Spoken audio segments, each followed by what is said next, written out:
Alrighty, welcome back to another edition of the PA High School Football Report podcast. I'm Eric Epler of PennLive alongside PennLive's Dan Sostek. We welcome you back to another week of football in the books. We are approaching midseason. We will be there after Saturday night, and lots to talk about as always every single week. We'll get to the sort of main topic what we're going on, but obviously I like to find out what the young guys, what the young kids, are doing on their weekends. I'm not a kid. I turned 30 in July. Well, again, in relation to me, you're very, very young. Yeah. You're like infant compared to me and the elder statesman here. So I like to find out how your weekend was, Dan. So how'd everything go? I mean, well, I was working Saturday, covered Harrisburg, Chambersburg, but thanks to a running clock in the second half, I got home in time to watch my alma mater, University of Pittsburgh, and for my money, I'm not gonna call it the best rivalry in college football because it's been kind of dormant for a while. But it's a good rivalry. It's a top 10-ish rivalry because there's some hate there. There's some real like lots of burning couches. It's SEC level hate. Pitt and West Virginia, they do not like each other. No. And it was a great football game. I got to watch all of it as I was writing my article up. Pitt down 10 with 3 minutes to go, facing a 2nd and 30. Scores a touchdown, gets a stop, scores another touchdown. Derek Davis from I think Gateway scores a game-winning touchdown. A lot of District 3 talent in that game too. Brandon George, Kenny Johnson, Jaheim White, all with big games. So when you don't get Pitt and Penn State anymore, that's at least you get one of those sort of kind of area rivalry games because we don't get too many close-knit games like that anymore. So that was fun. Then Sunday I woke up early, drove down to DC again to watch a football game. I watched a football game between the Washington Commanders and the New York Giants, where the Washington Commanders hit 7 red zone field goals to win the game because the Giants kicker pulled his hamstring on the opening kickoff, and they couldn't kick the ball at all, and so they couldn't put the game away, and so the Commanders won via 7 field goals. So my tickets included free food though, so it was worth it. There was some good tailgates down there. Got back in time. No traffic, surprisingly, so that was nice. So football filled weekend. I can't quit the sport even when it's my job. So that's right. Yeah. It's interesting too because everybody asks like, "Hey, you gonna watch the game? You gonna watch the game?" I'm like, I see enough football. Yeah. You know what I mean? So I'll pick and choose which games to watch. But when you're older, Dan, you know what I mean? Those just go weekends and events and things like that. Oh, I was already feeling it. I didn't want to wake up early on Sunday, but I had promised my friend that I would take these tickets, and let's just say the resale market was not so hot for Commanders Giants. So free food, you might have got like $32. Yeah, you never know. Yeah, I might have paid for it. Might have broke even. Yeah, the old guy it goes from doing all that stuff to just one thing, it's yard work. Yeah. That's really it. Yeah. It was I picked my peppers. Well, your generation could afford to buy houses. So. Well, yeah, but it's you cut grass, you trim. I pulled my peppers, all the hot peppers out of my plants. Oh, there you go. I didn't pay you for a gardener. Well, I have one elevated box or whatever on the porch, and I throw about 16 hot pepper plants in it. And I didn't get a huge yield, but the peppers that did come in were fantastic and looked awesome, worthy of magazine. There you so go. I don't know of any pepper magazines though, but anyway. All right. So glad you had a good weekend. We got obviously a full week coming up here, week 5 in the high school football season, which is an important time for most teams because you're either running hot or you're trying to get started. And if you don't get started this week, pretty much things kind of unravel, I think, moving down toward when postseason bids are collected. So we're going to talk about teams that kind of need big wins here inside the Mid-Penn Conference, need to continue to win. But before we get to that, we're going to do a little coverage zone stuff. Dan, you got to see 2 games this week. You mentioned the Saturday one before you took off. Talk about your Friday game a little bit. We'll do our Friday games, and then we'll figure it up with Harrisburg on Saturday. Yeah, I was at Cumberland Valley State College, which I thought was a pretty intriguing matchup. And it was for a little bit. first play of the game, State College, Michael Gall, now committed to Villanova, pick 6 for a touchdown. Cumberland Valley goes right back down and scores, ties up 7-7. They go back and forth a couple times, but it kind of felt like State College was just a step ahead. Ty Salazar had a big game, just probably one of the more underrated players in the Mid-Penn. I mean, we give him a ton of praise, but because he's not that Division I guy, but like I know he has a preferred walk-on offer from Penn State. That kid's electric on both sides of the ball. He also had an interception. But the story of the game was, if you went on State College's Max Preps page before that game, they didn't have a single 100-yard rusher. They had a bunch of guys with like 10 to 20 carries. It's because Lamar Wilson, the running back, got hurt early in the season. He was not hurt in this game. He carried the ball 31 times, 180 yards. And 2 scores. He looked great. Line started getting after it, kind of wore down Cumberland Valley a little bit, and they forced 4 turnovers. So big win for State College coming off that really tough loss against Harrisburg. Right. And Cumberland Valley now sitting at 2-2. We'll probably talk about them a little later. But, Cumberland Valley has some questions I think they answer about what exactly the identity is going to be on offense, because they kind of knew what they were last year with give the ball to Bryce Starretts. And Brody Pines has done a really good job. I know he was more of a receiver last year, I think, and he's kind of taken over the running back spot there. But State College looks like I'll have a short story probably going up on Wednesday about Lamar Wilson kind of taking the reins after Deontay Sheffy left and making the most of his opportunity. So big win for State College, who as long as Matt Lintel's in charge, they're always going to be in the mix. Absolutely, yeah. They play like he is on the sidelines too. He's a very intense coach. You can tell. Obviously, they play hard for him. He gets max out of his guys. He's got a lot of guys to choose from. Yeah. That's good. That's always a good problem to have. But the thing about after the Week 3 game against Harrisburg, the block field goal basically would have won that game for them. That's a tough situation. Now, it's a little easier to get past that when it's Week 3 than if it's Week 9 and you're fighting for postseason or whatever. But like we always talk about State College, winning the division title would be great, but coming back and putting sort of a complete effort together and beating a team like Cumberland Valley after that brutal loss to Harrisburg is really important for the future of this football team that could very easily again wind up in the state semifinals. In a season 2 where we're sort of fishing for those final 4 teams. Obviously behind the Hawks of St. Joe's Prep, which we expect to be there again. I had the privilege, and I love going what I call up mountain. I love going to Elliotsburg for football, West Perry High School, and this, of course, was a battle of 3-0 squads, which was. And really contrasting styles. Yeah. I think most know by now that, West Perry is going to hand the ball off to number 44 multiple times in any football game, and that's really the best strategy for this football team because Brad Hockenberry is very, very good. He can run around you. He runs through you. He loves contact. And like you, I'm going to have a story on West Perry's offensive line because I thought – they were dynamic in this football game. It wasn't just because, Hockenberry had 158 rushing yards in this one, but it was the way they sort of sold out and the sort of, reverse aggression and how they sort of reverse engineered Susquehanna Township's aggression and used that against them in a bunch of throwback plays. So they really sold it, kept their blocks, and allowed these plays to sort of happen. One was, of course, a fake punt that turned into a touchdown. Hayden Fleischer was the punter, and throwing it to Hockenberry. To Hockenberry for a touchdown in a really key situation that gave them the lead. So West Perry's bold. What's coming, but it's still hard to stop it because Hockenberry is so good.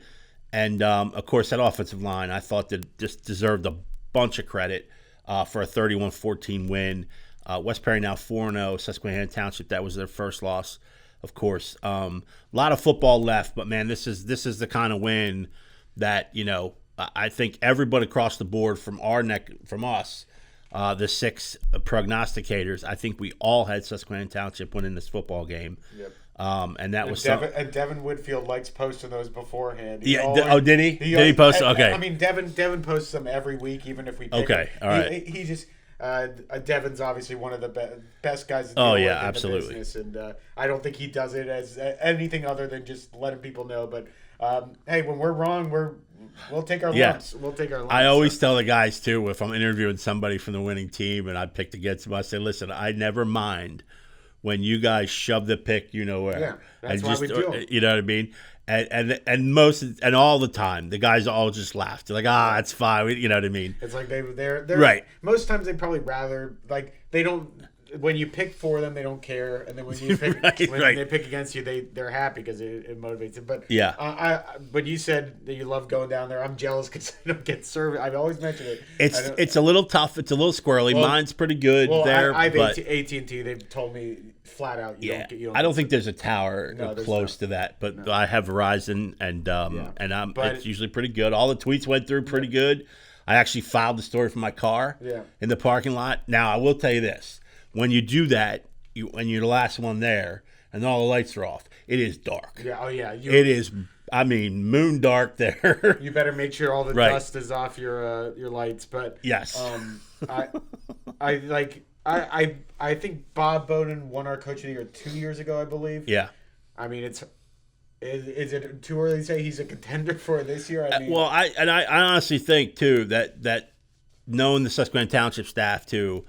If I asked them that question, so what they would say, he was 2 or 3 steps ahead of us all night. I think they would agree. He's done such a great job, and I think what's so impressive is he kind of talked about it last year, right? How they were getting more numbers, more tryouts, and so everyone kind of expected Marcus Quaker, Ian Goodling, Caleb Gutshaw all gone. Yep. That they would take a step back, and they just haven't at all. And in this one too, I forgot to mention, Evan Jippa, who's their quarterback, did not play in this game.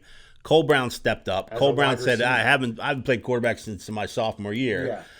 And Cole Brown's a kid too. I see him a lot in baseball. He's a heck of a baseball player. And he's just he's got the same sort of makeup and the sort of drive that Marcus Quaker had. Yeah. You know what I mean? So you could put him in myriad positions and he's going to do good. And he did really, really well under probably which was basically an emergency start. Yeah, for him. So great win for Westbury. Yeah, and it's still a lot of football left, but that division looks like it might very well run through them. So, absolutely. And Saturday, you mentioned Harrisburg's game. Yeah, briefly. Yeah, I mean, I think the biggest takeaway from this for me was that after a couple games where it felt like he was kind of dipping his toes in the water, and also, let's be fair. Very much really tough matchup to start the year for Harrisburg. Right. Messiah Mickens got going. Only 7 carries, or I think maybe 7 or 9 carries for about 80 yards, 2 scores. Just was clearly the Harrisburg's best back on that day. Nehemiah Yules had a great year, but was kind of running into a pretty. Honestly, I was kind of impressed by Chambersburg's defensive effort in this game. I know it says 35 points. There were pick 6, 3 interceptions. Right. Chambersburg actually, I think that they've actually put together, despite their record, they put together some solid performances the last 2 weeks. They played McDevitt really tough in that first half. They played Harrisburg pretty tough. They forced a turnover on downs opening drive after giving up a pick. So they made Harrisburg work for it, but it was a mercy rule by the third quarter just because of the turnovers. And that Harrisburg defense is swarming. Trace Walker's done a really good job in the secondary, filling in for injured Deontay Sheffy.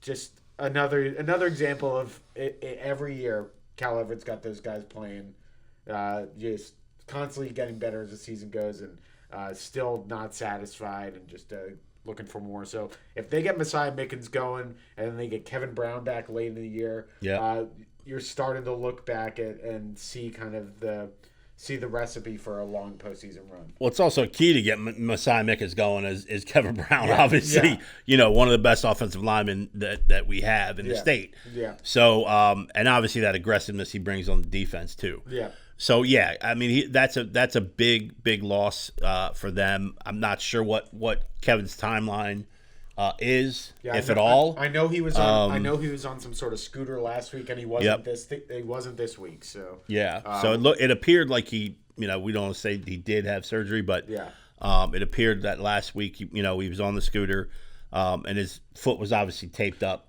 That kid's going to be back as soon as he can possibly be back. Oh, absolutely. Yeah, I think he's the guy. I think they call the doctor every. Am I cleared? Am I cleared? Am I cleared? Can I go back? He just wants to hit people. So yeah. All right. That's the games we got to cover Friday and Saturday in week 4. It was a good week, good solid week, full week. But now we're going to talk a little bit about on the way out. We're going to talk about some mid-pen programs that in week 5 really need a win. Yeah. And not just week 5, but obviously by extension, we took a look at the power ratings, which are updated through District 3. That, of course, is the formula that gets you in the playoffs or leaves you out of the playoffs. And the formula hasn't changed. It's still a 55%. Your weighted win percentage against 45% your opponent's weighted win. That's really the area where things get volatile. It's your opponent's weighted win percentage, that 45% that could really change your number week to week. And I'll give you an example, and this may explain it because I get a lot of questions about the power rankings. And it's if you beat a 5-0 team in week 6, okay, that's fantastic. All wins are fantastic. Yeah. But you know what I mean? You get that win against a 5-0 team. Well, suddenly in week 10, that team's 5-5. Yeah. That win is not so fantastic. No. I mean, it's still, winning is still the best cure. Obviously, if you go 10-0, they're not going to keep you out of the playoffs. Yep. So winning is still the main factor, but there are different levels because your opponent's schedule and their win percentage changes week to week. That's where the volatility sort of comes in. So we've sort of identified and marked a couple of mid-pen programs. Not many right now. Like I said, it's still week 5. There's a lot of mid-pen programs that are in good shape, solid shape to make the postseason. But just starting in 6A, obviously the glaring one that we see in 6A that must keep winning is Waynesboro. Yeah, and we were kind of talking about beforehand. It's like, because you don't get too many of these teams right in 6A that are 6A, but pretty much exclusively. In fact, looking at their schedule now, I believe it is entirely exclusively only play 5A teams, and when that happens, you just have to win, right? Because it's just it's a level, it's a math equation that we're English majors. We don't know how to do the math stuff. But, No. It doesn't seem good, and their only loss is a 7-point loss where they were really competitive with the unbeaten Shippensburg team. Right. They have Palmyra, Northern York, Mifflin County, Mechanicsburg, Lower Dauphin, Hershey left. The big game seems to be Mechanicsburg, but they're playing a lot. They're playing in like the 20s and the 30s. Mm-hmm. It's not like they're blowing teams out, so it's not like you can go in and just pencil every single game in for a win. Mark Saunders has their team playing a specific way, which has them winning, but also has them kind of in these games where the games are kind of up in the air and they need to execute. I'm feeling like they probably, without understanding the math that well, given that they're ahead of teams like Central Dauphin and Cumberland Valley who are playing each other, so one of those teams is going to get a big win. I feel like 8 wins is kind of the minimum they're going to like maybe 7-3. I feel like they can probably, if they want to feel safe, they can only drop one more game. But again, I'm not a math guy. That's just how I would be operating if I was Mark Saunders. But I've really liked what I've seen from them. Hayden Nolan and Nathan Nolan. The only annoying thing is that it's very difficult when you're at the game to tell them apart, to hear it on the PA, to see the numbers. I think they're 10-20, especially when they were in the military appreciation uniforms. They're like the same number. The digit camo. Yeah, they both play running back and wide receiver. They do a little bit of everything. And then Rayshawn Frazier-Hewitt's been an impressive kid as well. They've got some weapons. It's good to see Waynesboro back in the mix because it's been a couple of years where they've been that 4 or 5 win. Because they're always a tough team.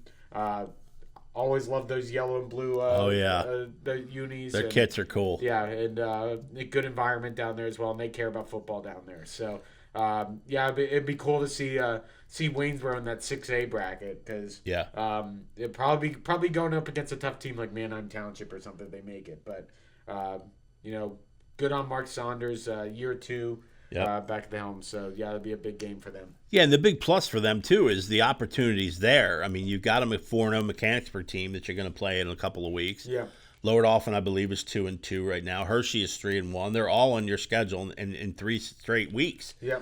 So the opportunity for you to get to that 8-2 is there. It's not going to be. It's not going to be easy. It's going to be a heck of a tough, difficult time. But if you run Shippensburg down to a 7-point game, and a game that you had a chance basically to come back and win. Yeah. That's a 5A squad too. So an undefeated 5A squad, I should say. Yeah. So the opportunities there for Saunders and company to keep this train rolling a little bit. All right, let's move down to 5A. Two teams that we marked. I just mentioned Lower Dauphin. That is one of them right now. Lower Dauphin at 13. Of course, they take 12 teams to make the postseason in 5A. Lower Dauphin now obviously coming off the shutout. With Mechanicsburg 29-0 loss, dipping to 2-2. This is a huge opportunity for Lower Dauphin this week, traveling to Hershey. Yeah. Hershey's. These are 2 teams that I haven't covered yet, so I don't have a great feel. It's kind of one of those things where you're watching from afar and trying to gauge from what you hear from our coworkers and what you see in the box scores and some huddle clips here and there, but they've obviously we report on it. We talked about we haven't mentioned Josh Borelli missing the start of the year due to a suspension stemming from a DUI incident, which he talked to us about it. He said mistake. He owns up completely to it, and he's obviously paid a punishment for it. And so a program that's going through that where they're kind of don't have their coach for a couple games, and they're trying to figure everything out. It's probably been a whirlwind of a first 4 games for them. That Hershey game's obviously a rivalry game, right? And you're going up against a really good athlete in Cam Sweeney. Hershey's had their running game going all year. Lower Dauphin's been doing the thing right where they have the 2 quarterbacks, right? Heckard and Carter Burden, who's a fun little player. They got Sanders in the backfield as well. Lower Dauphin's just always been a team that it feels like they're kind of like almost a knuckleball team. It's hard to tell what they're gonna do each and every week, especially without especially since last year when Ty Milham's got hurt and they kind of shifted from that run heavy approach to these bootlegs, trick play, things like that. But if they beat Hershey, they beat Shippensburg. They're in really good shape in these next 2 weeks. They're 2 road games, but it's right in front of them. These are 2 huge weeks. Exactly. Yeah. Then you have that Waynesboro game in the penultimate game of the season. So should be an interesting last 6 games for the Falcons. Yeah, and Sean Elliott's been one guy too that we've written a lot about. Because he's been producing at Hershey. Obviously, gives them a backfield guy with Cam Sweeney. It's a really good 1-2 punch, and he's been really good defensively too. That Hershey team is a lot better than advertised. Yeah. At least so far, everything's going fairly well for them. But this is a monster rivalry between 2 schools. They're about 19 feet apart. Really, and this game will be at Hershey High School, which I think will bring a lot more intimacy than having it at the Concrete Palace like normal. So I'm looking forward to seeing what comes out of there. But I think LD could really use a bounce back. I think Hershey's on a good path, and I think Hershey's going to be postseason bound regardless. This is way more important for Lower Dauphin in this stretch. All right, the other 5A squad that we took a look at was Gettysburg. Right now, Gettysburg's 2-2, and they stand 15th. And again, in 5A, 12 teams go to the postseason. It's imperative that Gettysburg continues to win. Obviously, a good win against Northern York. Gave up a ton of yardage, though, to Gabe Johnson, obviously the running back, who is the new Schwartz, apparently, at Northern. Cole Bartram, because I think he carried 74 times. Yeah, I think Northern is kind of approaching that, it's kind of like the 49ers in the NFL, where if you're a fantasy football guy, Just draft the Northern York running back because it doesn't matter who's in there. It feels like they're running for 300 yards a week. So. Right, exactly. But yeah, Gettysburg started the year 0-2, lost to Chambersburg, who again I think is kind of, their record isn't great, but they're a tougher team than it looks. Yeah. That can happen in the Commonwealth. You can kind of get hidden behind some losses, and I think Chambers has faced the gauntlet of the Commonwealth so yes. far, and they have State College this week, so that's a tough draw for Mark Luther. But they lose week 1 to Chambersburg, week 2 to Waynesboro, who we just talked about, and then pulled off 2 straight wins.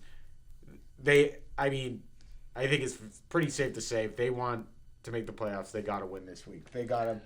I mean, you're talking about 4-0 Mechanicsburg this week, yeah. And then you're talking about 3-1 Hershey next week, and then 4-0 Shippensburg. So this is the season. Yeah. I mean, I really believe they have to go 2-1 in over the next 3 weeks. Yeah. And I know there's no easy win in those 3 teams. Yeah. We talk a lot about Shippensburg and their grit. Mechanicsburg obviously is feeling invincible right now. And we just got done talking about Hershey and how they've sort of produced. Are they going to be able to put a body on Josh Smith and stop it? You've got this was the Achilles heel for Gettysburg last year, and this is the reason it was a 4-6 season or whatever it was. I know it was sub 500. Yeah. It's just they don't get off to good starts defensively. Yeah. And then it just sort of steamrolls them. Their offense is good enough to score points. We know that. Yeah. We know about Brady Heiser. We know about Preston Burnett. Yeah. We know about the offensive capabilities here, but they've got to find a way to get off to a really solid defensive start and get ahead. Yeah, you play from ahead. It's tough when you're always trying to press and get those, get that drive that maybe gets you over the hump. It's you can't be seeing taxing. You can't be seeing Josh Smith mossing a kid for 50 yards in the first drive, or getting a jet sweep for 40 yards or something. You gotta. Matt Heiser knows more about football than I do, but I mean they know they understand the issue, and they and the thing in the preseason was we worked all year on defense to kind of get back because such Achilles heel last year, and they have improved defensively, but it's just that first it seems like that first 12 minutes sets them up to kind of be in press mode for the next 3 quarters. And I know like most coaches are like, we want to stop the run. If I'm Gettysburg, I'm almost more concerned about selling out to make sure Josh Smith isn't impacting the game and kind of letting Isaac Dolman kind of get his a little bit and trust your backers, trust your your second level defenders to kind of get him and just make sure that Josh Smith isn't wrecking the game, because that's how Mechanicsburg has beat a lot of these teams. Yep. Is Josh Smith is just. I mean, I haven't looked at the percentage of touchdowns he's scored for their team, but it's got to be over 50%, maybe in the 70%. So it's easier said than done. That's he's really good. Yeah. That's like saying it's just like these guys score for a reason. But I almost would eschew that standard. Hey, stop the run and worry about everything else later, because I think Josh Smith is what makes that offense go. I agree with you. All right, let's take a look at 2 quick 4A squads. Right now, number 8, Susquehanna Township. We told you about the loss to West Perry. Susquehanna Township needs to bounce back quickly, because this is the kind of thing that kind of makes or breaks you. That kind of loss, because obviously they went in Ellensburg thinking we're going to take care of West Perry's rushing attack. We're going to get out of here with a victory, and it derailed. And it was it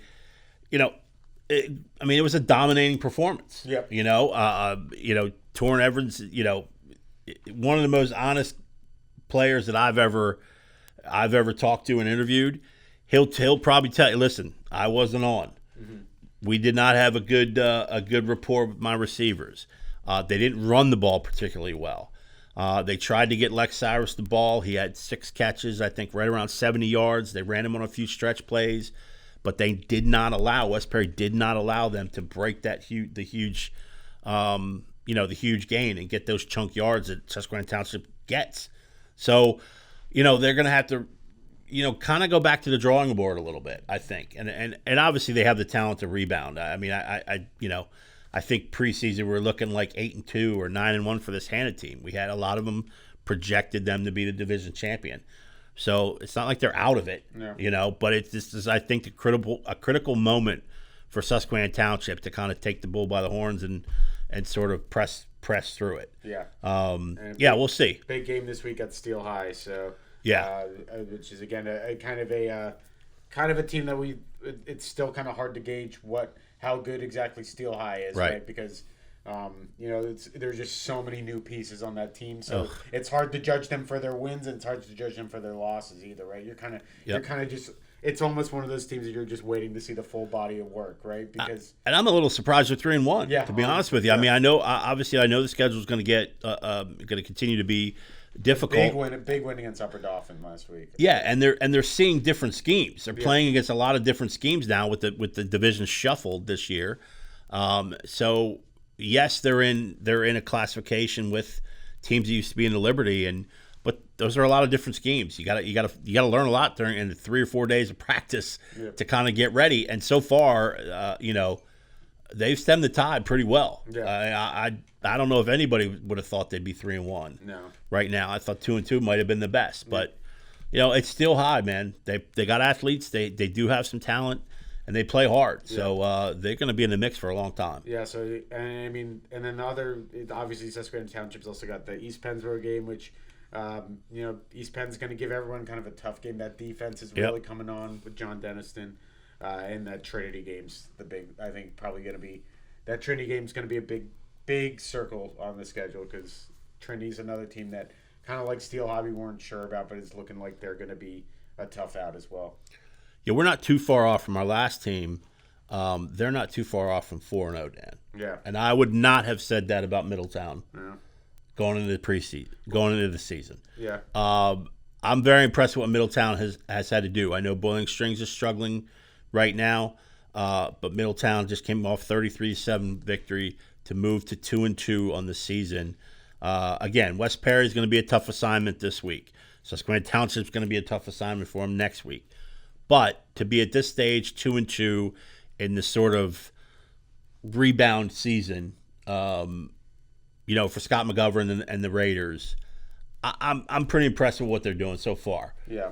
But they need to keep winning. Yeah, I mean, I remember Scott Govern, head coach, he's on the Travers committee with us. And I remember last year someone asking him just small talk how the football team is going to be this next year. And he kind of said, he's like, yeah, we were rebuilding last year. But I think we'll be pretty good next year. And it wasn't one of those, like, it sounded like he meant it, but not in like a, like yeah, right. He was like, yeah, I think we'll be pretty good. And so far it's looked like that. Like because last year, let's face it, they were not ready to win football games. Right. This year they look like they are capable of beating most of these teams in their division, whether they can or whether they can take that final leap. Oh my gosh, I got a frog in my throat. And get a little coffee in you. I've got no coffee left. And win those games is one thing, but maybe you can save me. Sure, you want me to continue to talk? I just went down. All right, time to compose myself. But yeah, I mean, 2-2. Mm-hmm. This West Perry and Susquehanna Township run is probably going to determine whether they make the playoffs, right? Because you get one of those wins. Yeah. That really sets you up for that last four where you can go probably 3-1, 2-2, have a chance to kind of get into that mix. So. Yeah, I mean, their strength of schedule is good enough, but you are looking at you have to probably get to 6 or 7 wins to have a legit shot. It's 4A. They take 10 teams. Right now, Middletown's still on the outside at 2-2. I mean, it would have been nice to get one or both of those other games. They lost a 1-point game to Greencastle, a 2-point game with Milton Hershey in weeks 2 and 3 to kind of jet back into position. But they rebounded against Boiling Springs, and they've given themselves a shot, and that's pretty impressive from where I'm sitting. So those are some of the teams in the Mid-Penn that we feel like just either need a win this week or obviously continue to win to set themselves up for a possible District 3 playoff spot. It's hard to believe we're only about 5 or 6 weeks from the postseason. It happens every year. It does. Every year. We always say getting to the season is the most difficult part. Once it's in season, it just becomes like a runaway train. It just keeps going and going. So we've been impressed with a lot of these teams so far. We'll get to see some more. Actually, put our eyes on some more teams this week, and we'll be good to go. So that'll do it for this edition of the PA High School Football Report. I appreciate everyone joining us. Come back next week. Dan, thanks for your stories and your weekends. I'm glad you get out. If you ever want a little odd job, come over to the house. We'll have some yard work for you, and we'll pay you handsomely, and we'll maybe throw a pie down your throat or something. Yeah, I'll you know what I mean? Always, I'm always down for manual labor. So. you might want Evan. He's a little taller though. So yeah, well, Evan will bring his camera, Yeah. start shooting birds and stuff. I don't know. Yeah. But no, we appreciate it. And check out Penn Live all week long for features, standings, rankings. New state rankings came out today, and every week. So come back next week. We'll see you.